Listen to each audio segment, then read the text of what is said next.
2 minutes, that is all I'm asking from you this morning. 2 minutes standing right beside your bed before you do anything else, before you go to the bathroom, before you make coffee, before you check your phone, because here is what most people with back pain and sciatica do not realize.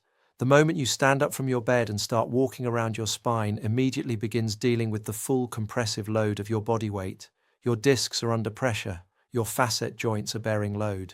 And if the muscles around your spine are not activated and ready to handle that load before you start moving, the damage starts immediately. That locked up, stiff, painful feeling that sets in within the first 30 minutes of your morning, it does not happen to you. It happens because of what you did not do in the 2 minutes after you got out of bed. I am going to change that today.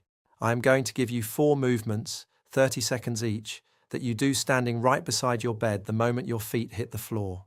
4 movements that activate your spine's protective system, decompress the structures around your sciatic nerve, and set the entire tone of your back health for the rest of the day. This is the most time-efficient back pain intervention I know, and after today you will never walk away from your bed in the morning without doing it first. Let's get into it.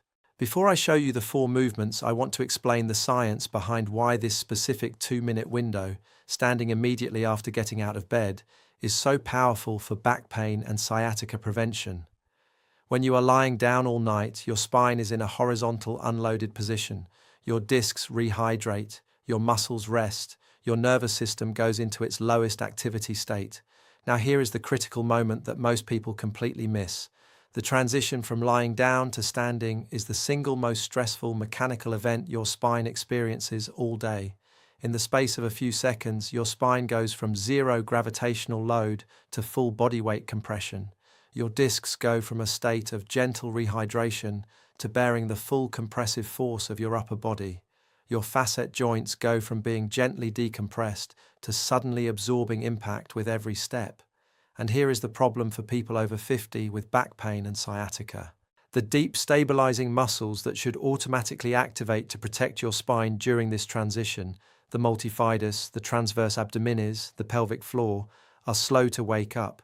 Research shows that in people with back pain, these muscles have a delayed activation response. They do not fire quickly enough to protect the spine during that critical transition moment. The result is that your spine takes the full impact of those first steps of the morning without adequate muscular protection. Your discs take more load than they should. Your facet joints compress unevenly. And for sciatica sufferers, the nerve roots that are already sensitized from overnight compression are suddenly exposed to additional mechanical stress without the buffer of an activated stabilizing system. This is why so many people with sciatica find that the pain is at its worst in the first 30 minutes of the morning. And it is why those first 2 minutes standing beside your bed are the most important 2 minutes of your entire day for your back. The 4 movements I'm about to show you are specifically designed to do one thing in those 2 minutes. Wake up and activate the protective system around your spine and sciatic nerve before you take a single loaded step, so that when you do walk away from your bed, your spine is protected, your nerve is decompressed, and your back starts the day in a position of strength rather than vulnerability. The first movement is called the standing pelvic clock, and it is the foundation of this entire routine because it does something no other standing exercise does as effectively. It wakes up the deep stabilizing muscles of the lumbar spine and pelvis simultaneously while gently mobilizing every joint in the lower back at the same time. Stand beside your bed with your feet hip-width apart. Place both hands on your hips. Soften your knees very slightly, not a deep bend, just a gentle softening so your knees are not locked. Now imagine your pelvis is a clock face. 12 o'clock is at the front, 6 o'clock is at the back, 3 o'clock is on the right, 9 o'clock is on the left. Slowly tilt your pelvis toward 12 o'clock. Let your lower back arch slightly forward. Then slowly tilt towards 6 o'clock. Tuck your pelvis under and let your lower back flatten. Then tilt toward 3 o'clock. Shift your weight slightly to the right. Then 9 o'clock, shift to the left. Now connect all 4 points into a slow, smooth circle. Pelvis rotating in a full clock motion. Forward, right, back, left and forward again. Nice and slow. The movement comes entirely from the pelvis and lower back. Your upper body stays relatively still. Do 5 full circles clockwise, then 5 counterclockwise. Breathe slowly throughout. With each rotation, feel the gentle mobilization spreading through your lower back. Feel the small joints of your lumbar spine waking up and beginning to move after hours of stillness. What this movement is doing is critically important. It activates the deep multifidus muscles around each individual vertebra as they work to control the circular motion of your pelvis. It pumps synovial fluid through every facet joint in your lower back simultaneously. It gently mobilizes the sacroiliac joints, which become stiff overnight and are a major contributor to morning back pain. And it begins the process of activating the transverse abdominis, the deep corset muscle that protects your lumbar spine, through the continuous subtle stabilization demands of the circular movement, all of this in 30 seconds, standing right beside your bed, before you have taken a single step. For people with sciatica, this movement is particularly valuable because the circular pelvic motion gently shifts the position of the lumbar discs and facet joints in multiple directions, reducing the static compression that has been building overnight on the nerve roots that form the sciatic nerve. The second movement targets the sciatic nerve directly. We have covered nerve mobilization techniques in previous videos, the seated nerve floss in video 4 and the supine nerve floss in video 6. This is the standing version, and it is uniquely powerful because it mobilizes the nerve under partial load, the closest thing to real-life conditions, which prepares the nerve for the demands of normal walking and movement throughout the day. Stand beside your bed for support.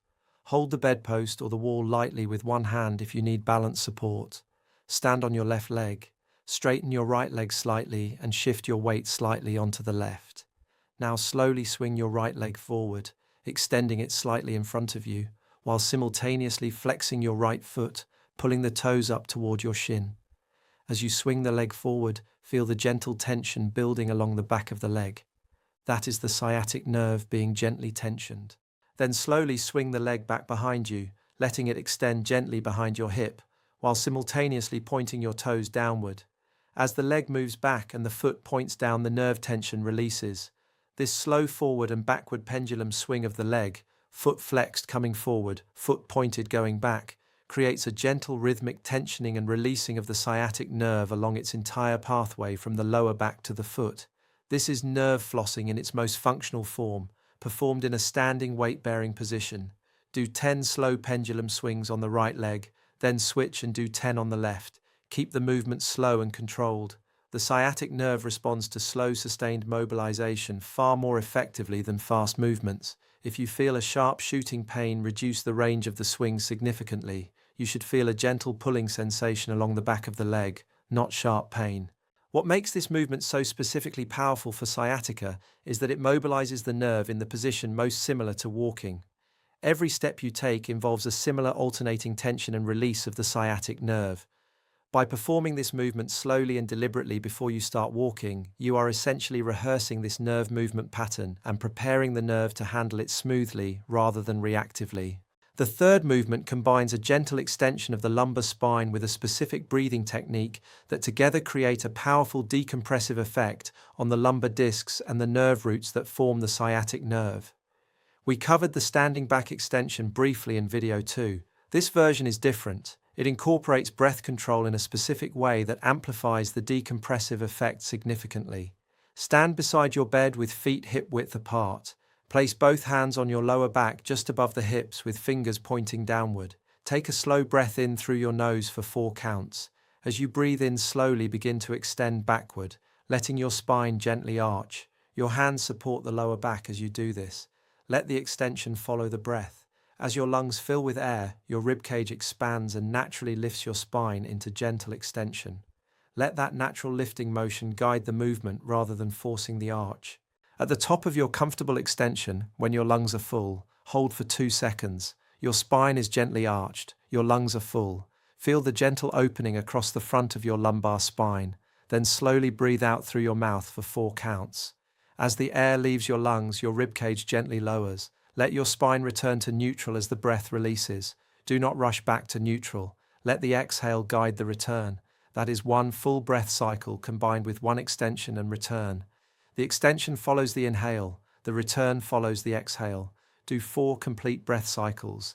Each cycle takes approximately 10 seconds. Total time 30 to 40 seconds. Now let me explain why the breath is so important here and not just the extension movement alone. When you inhale deeply, your diaphragm descends and increases the pressure inside your abdominal cavity. This increased intra-abdominal pressure, combined with the gentle activation of the transverse abdominis that occurs with deep breathing, creates a natural internal pressurization of the lumbar region that supports and decompresses the lumbar spine from the inside. At the same time, the extension movement decompresses the front of the discs and moves disc material away from the posterior nerve roots. The combination of these two mechanisms simultaneously, internal pressurization through breath and external decompression through extension, creates a uniquely powerful decompressive effect on the lumbar spine that neither mechanism produces as effectively on its own. For sciatica sufferers specifically, this movement directly addresses disc-related nerve compression by moving the herniated disc material away from the nerve root while simultaneously using breath to increase the support around the lumbar spine. The fourth and final movement of this 2-minute routine is the one that locks in everything the first 3 movements have prepared, and it targets the single most important muscle group for protecting the sciatic nerve from compression throughout your entire day: the glutes. As I mentioned in video 2, your gluteal muscles are the largest and most powerful muscles in your body, and they are directly connected to the health of your lower back and sciatic nerve in a way that most people never fully appreciate. Here is the specific connection to sciatica that makes this movement so important in this morning routine. Your gluteus maximus, the large muscle of the buttock, and your gluteus medius, the muscle on the outer side of the hip, together control the position and movement of your pelvis and hip during every step you take. When these muscles are strong and activated, they maintain the pelvis in a stable level position as you walk. This keeps the lumbar spine in proper alignment. It reduces the rotational and compressive forces on the lumbar discs and facet joints, and it prevents the piriformis muscle, which sits deep to the gluteal muscles and compresses the sciatic nerve, from having to overwork as a stabilizer. When the glutes are weak and inactive, the piriformis compensates. It tightens, it shortens, and it compresses the sciatic nerve. Every step of every day, activating the glutes every single morning before you take your first steps, is therefore not just a strengthening exercise, it is a direct intervention against piriformis-mediated sciatic nerve compression. Here is how to do it. Stand beside your bed with feet hip-width apart. Soften your knees very slightly. Place your hands on your hips or hold the bed lightly for balance. Now squeeze both glutes firmly together. Really focus on the contraction. Squeeze as firmly as you can. Hold for 5 seconds, then release completely. Take 1 breath, then squeeze again for 5 seconds. Do 6 repetitions of 5-second holds. Total time 30 seconds. Now here is the important part that most people miss. As you squeeze your glutes, I want you to simultaneously maintain a very gentle abdominal brace, that gentle 30% activation of the deep abdominals that we covered in video 5. Glutes squeezing firmly, abdominals gently braced, both together. This dual activation, glutes and deep abdominals simultaneously, is the foundational protective co-contraction pattern that your spine needs before every loaded activity. When both are active together, your pelvis is stabilized from the front by the abdominals and from the back by the glutes. Your lumbar spine sits inside this stable muscular framework, your piriformis is unloaded, and your sciatic nerve begins the day with the maximum possible protection. 6 repetitions, 5 seconds each, glutes and abdominals together. This is the final piece of your 2-minute morning routine. Let me give you the complete routine in sequence so you can follow it every morning from memory within a few days of practice. Stand beside your bed immediately after getting up, before you walk anywhere, before you do anything else. Movement 1. Standing pelvic clock. 5 circles clockwise, 5 circles counterclockwise, hands on hips, slow smooth rotation, total time 30 seconds. Movement 2. Standing sciatic nerve tensioner. 10 slow pendulum swings on each leg. Foot flexed swinging forward, foot pointed swinging back, light hand on bed for balance if needed. Total time 30 seconds. Movement 3. Standing lumbar extension with breath. 4 complete breath cycles. Inhale 4 counts extending backward. Hold 2 seconds. Exhale 4 counts returning to neutral. Hands supporting lower back. Total time 30 to 40 seconds. Movement 4. Standing gluteal activation squeeze. 6 repetitions of 5-second holds. Glutes and abdominals activated together. Total time 30 seconds. Total routine time 2 minutes, that is it. 2 minutes standing beside your bed before you take a single step into your day. I want to take a moment to explain why these 4 movements are in this specific order, because the sequence is not random. Each movement prepares the body for the next one in a specific way. Movement 1, the pelvic clock, comes first because it is the gentlest and most globally mobilizing. It wakes up every joint in the lower back simultaneously and begins the process of activating the deep stabilizers. It is the warm-up for everything that follows.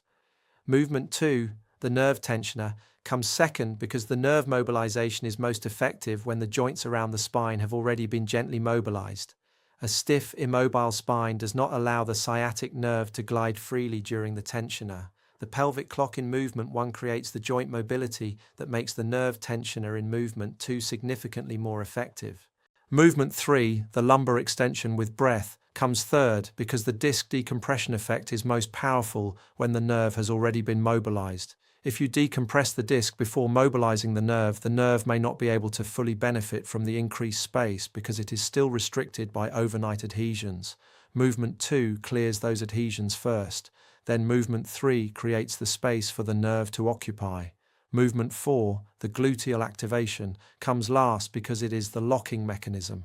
It sets the muscular protective pattern that your spine will carry into your first steps of the day. Doing it last means the protective co-contraction of the glutes and abdominals is the most recent neuromuscular pattern your body has performed when you take that first step.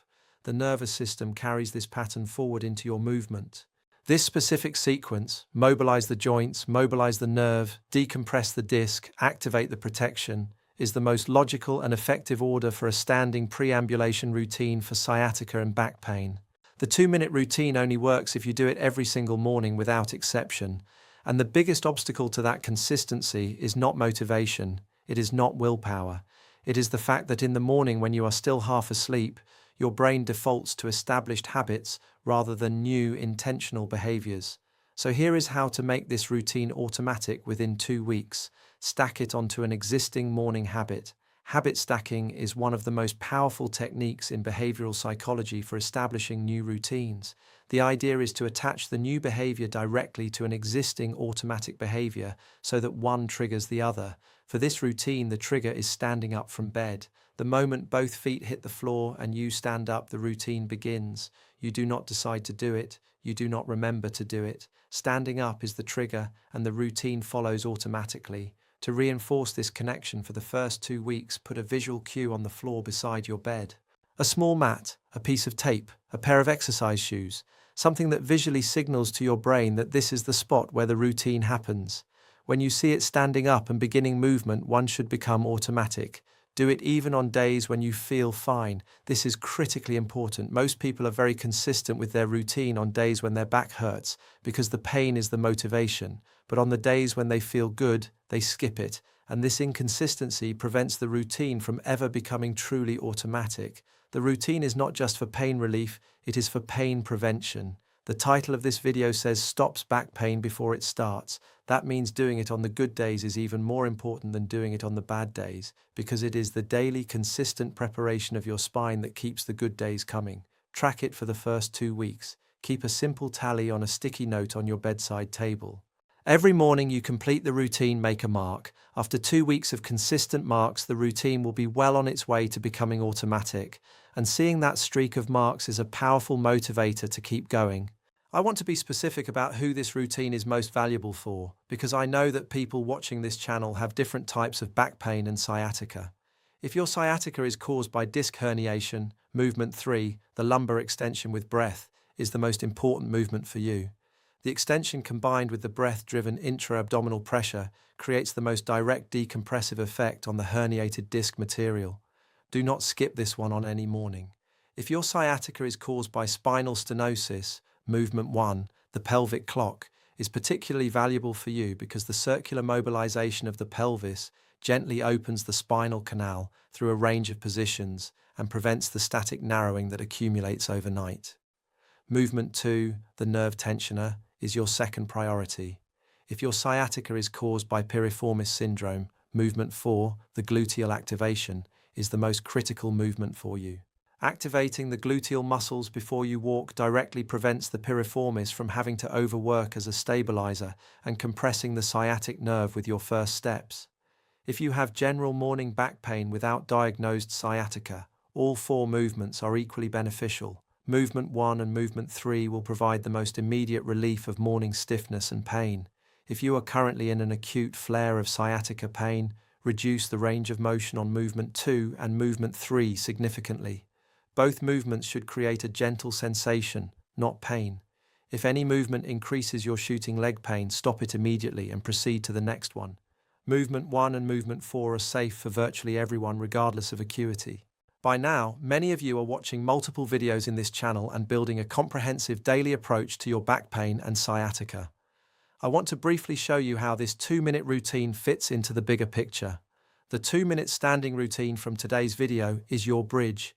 It connects the bed-based morning preparation from video 6 to the full floor-based morning routine from video 2. Here is the ideal morning sequence if you want the most comprehensive morning approach. First, while still in bed, do the 5 sciatica exercises from video 6, 10 to 15 minutes. This decompresses the nerve and prepares the surrounding tissues before you add any load. Second, when you get up, stand beside your bed and do the 2-minute routine from today's video. This activates the protective muscular system and prepares your spine for loaded movement before you take your first steps. Third, after the 2-minute routine, move to the floor and do the morning routine from video 2. The glute bridges, the bird dog, the cat-cow, the seated rotation. This builds the strength and mobility that maintains your spine throughout the day. You do not have to do all 3 every morning. Each one is valuable on its own. But if you have the time and the commitment, doing all 3 in sequence creates the most comprehensive morning preparation available for back pain and sciatica. And in the evening, do the deep stabilizer protocol from video 5. The abdominal brace, the multifidus activation, the dead bug, the side plank. This rebuilds the foundational protective system of your spine so that every morning you wake up with a slightly stronger and more protected spine than the day before. This is the complete daily framework, and this 2-minute standing routine is the piece that connects it all. Let me wrap this up simply. Tomorrow morning, when your feet hit the floor, do not walk away from your bed. Stand there for 2 minutes and do these 4 movements. Movement 1, standing pelvic clock, 5 circles each direction, 30 seconds. Wakes up every joint in your lower back and activates the deep stabilizers. Movement 2, standing sciatic nerve tensioner, 10 pendulum swings each leg, 30 seconds. Mobilizes the sciatic nerve in a functional standing position before you walk. Movement 3, standing lumbar extension with breath, 4 breath cycles, 30 seconds. Decompresses the lumbar discs and nerve roots using breath and extension together. Movement 4, standing gluteal activation squeeze, 6 5-second holds, 30 seconds. Activates the protective co-contraction pattern your spine carries into every step of the day. 2 minutes, 4 movements, every single morning without exception. Because the difference between a good back day and a bad back day is often decided in the first 2 minutes after you get out of bed, and now you know exactly what to do with those 2 minutes. If this 2-minute routine makes a difference for you tomorrow morning, I genuinely want to hear about it. Comment below and tell me where you are watching this from and which of the 4 movements you feel most in your back. Those comments mean everything to me, and they help other viewers know what to pay attention to. Please hit the like button if this was helpful and subscribe to the channel so you never miss a new video. Every single week I put out new content specifically designed to help Americans over 50 understand their back and take real control of their pain. See you in the next one.